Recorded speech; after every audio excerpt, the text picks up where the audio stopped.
দেশি বিদেশি বাঙালি অবাঙালি বিভিন্ন রকমের রান্না খুব সহজে বাড়িতে তৈরি করার জন্য সাবস্ক্রাইব করে নিন শম্পাস কিচেন। আর আমার সমস্ত রান্নার আপডেট সবার আগে পাওয়ার জন্য বেল নোটিফিকেশনটা ক্লিক করতে ভুলবেন না।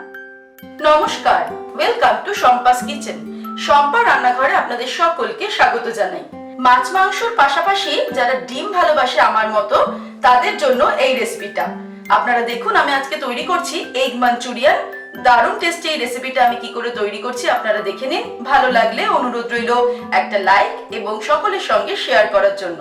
এগ মাঞ্চুরিয়ান তৈরি করার জন্য সবার প্রথমে আমি 5টা ডিম নিয়েছি। 5টা ডিম ফাটিয়ে নেওয়ার পর এবার আমি এর মধ্যে অ্যাড করছি হাফ টিস্পুন নুন, আর দিয়ে দেব 1/4 টিস্পুন গোলমরিচের গুঁড়ো। ভালো করে ডিমটাকে আমি ফেটিয়ে নেব। ভালো করে ফেটিয়ে নিলাম আমি ডিমগুলোকে। এবারে আমি একটা অ্যালুমিনিয়ামের পাত্র নিচ্ছি। এর মধ্যে আমি কয়েক ফোঁটা সাদা তেল দিচ্ছি। ভালো করে তেলটাকে বাটির চারিদিকটাতে লাগিয়ে নেব। অ্যালুমিনিয়ামের পাত্র না থাকলে সেক্ষেত্রে কিন্তু স্টিলের পাত্র ব্যবহার করা যেতে পারে। এভাবে তেলটাকে চারিদিকে লাগিয়ে নেওয়ার পরে আমি এই ফাটানো ডিমটা এর মধ্যে ঢেলে দিলাম। এবারে একটা অ্যালুমিনিয়াম ফয়েল নিয়ে আমি এটাকে ঢেকে দিলাম। অ্যালুমিনিয়াম ফয়েল না থাকলে সেক্ষেত্রে কিন্তু অন্য কোনো ঢাকনা দিয়েও ঢাকা যেতে পারে, তবে অ্যালুমিনিয়াম ফয়েলটা ব্যবহার করলে রেজাল্টটা ভালো পাওয়া যায়। এবারে আমি কড়াইতে অল্প পরিমাণ জল গরম করেছি। জলটা যখনই ফুটতে শুরু করবে আমি খুব সাবধানে বাটিটা এর মধ্যে বসিয়ে দেব। দিয়ে ওভেনটাকে সিম করে দিয়ে এটাকে হতে দেব 15 মিনিট, আর অবশ্যই কিন্তু ঢাকা দিয়ে দেব। 15 মিনিট হয়ে গেছে। এবার আমি ওভেনটাকে অফ করে দিলাম। ঢাকনাটা খুলে দিয়ে কিছুক্ষণ আমি এটাকে ঠান্ডা হতে দেব। তারপর আমরা নেক্সট স্টেপের দিকে এগোবো। ঠান্ডা হওয়ার পর আমি অ্যালুমিনিয়াম ফয়েলটাকে সরিয়ে দিলাম। এবারে একটা ছুরির সাহায্যে আমি চারিদিকটাকে একটু ছাড়িয়ে নেব। বাটিটাকে ঘুরিয়ে ঘুরিয়ে চারিদিকটাকে ছাড়িয়ে নিচ্ছি। একটা প্লেট ঢাকা দিয়ে বাটিটাকে আমি উল্টে দেব। দিয়ে এবারে ওপরটাতে একটু প্রেস করব। তেলটা কিন্তু খুব ভালো করে গ্রিস করতে হবে। এবারে একটা ছুরি দিয়ে আমি এটাকে পিস পিস করে কেটে নিচ্ছি।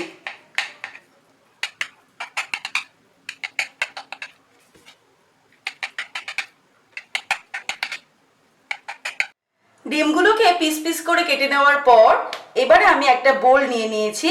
এর মধ্যে আমি অ্যাড করছি 3 টেবিল স্পুন ময়দা। এবারে আমি অ্যাড করব 3 টেবিল স্পুন কর্নফ্লাওয়ার। ময়দা আর কর্নফ্লাওয়ার নিলাম 3 টেবিল স্পুন করে। হাফ টিস্পুন নুন দিয়ে দিলাম, আর হাফ টিস্পুন লঙ্কার গুঁড়ো দিয়ে দিলাম, তবে ঝালটা নিজেদের স্বাদ অনুসারে অ্যাড করব। এবারে অল্প অল্প জল অ্যাড করে আমি একটা স্মুথ ব্যাটার তৈরি করব। 1/4 কাপের একটু বেশি জল দিয়ে আমি ব্যাটারটা তৈরি করলাম। এটা কিন্তু খুব বেশি ঘনও হয়নি, আবার খুব বেশি পাতলাও নয়। ব্যাটারটা আমাদের তৈরি হয়ে গেছে। এবারে আমরা নেক্সট স্টেপের দিকে এগোবো। এবারে আমি কড়াইতে তেল গরম করেছি। ডিমের টুকরোগুলো ব্যাটারে ডুবিয়ে ডুবিয়ে আমি ফ্রাই করব।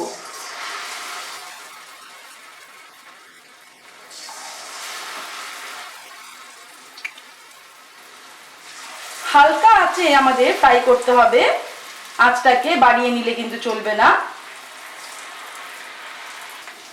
ভালো করে ফ্রাই করে ডিমগুলোকে আমি তুলে নিলাম।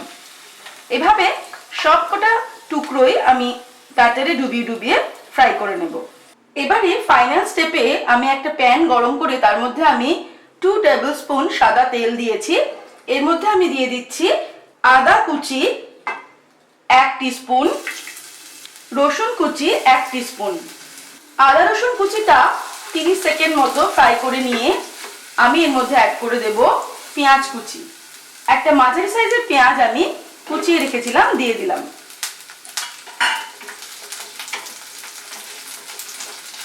পেঁয়াজটা দেওয়ার পরে এটাকেও কিছুক্ষণ ফ্রাই করে নেব, 1-1.5 মিনিট।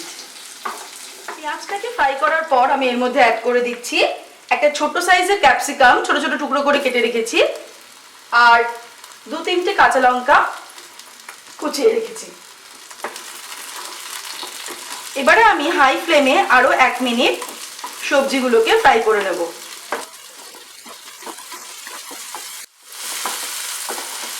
সবজিগুলো ফ্রাই হয়ে গেলে এর মধ্যে আমি দিয়ে দিচ্ছি 1 tablespoon red chilli sauce, black soya sauce দেব 1 টেবিল স্পুন, আর টমেটো কেচাপ দিচ্ছি আমি 2 টেবিল স্পুন।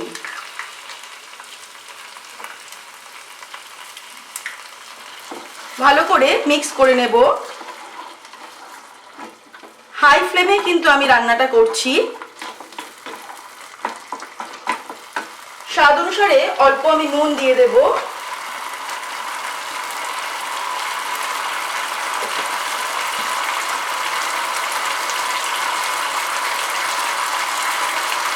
এবারে একটা বাটিতে আমি 2 টেবিল স্পুন কর্নফ্লাওয়ার নিয়ে আর হাফ কাপ জল দিয়ে এটাকে একটা পেস্ট আমি তৈরি করে রেখেছি, এটা দিয়ে দিলাম।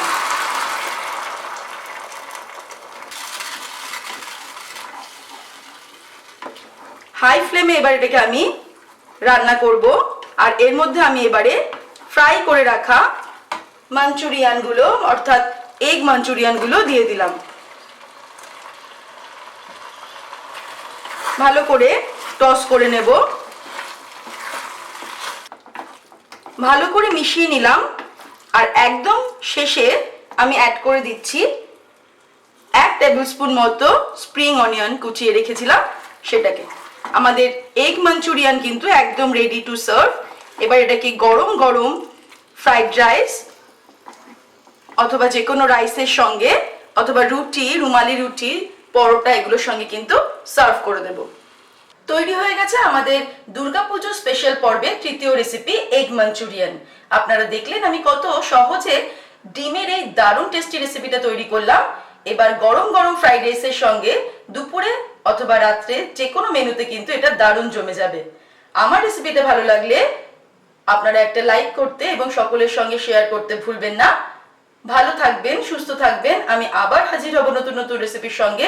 নমস্কার।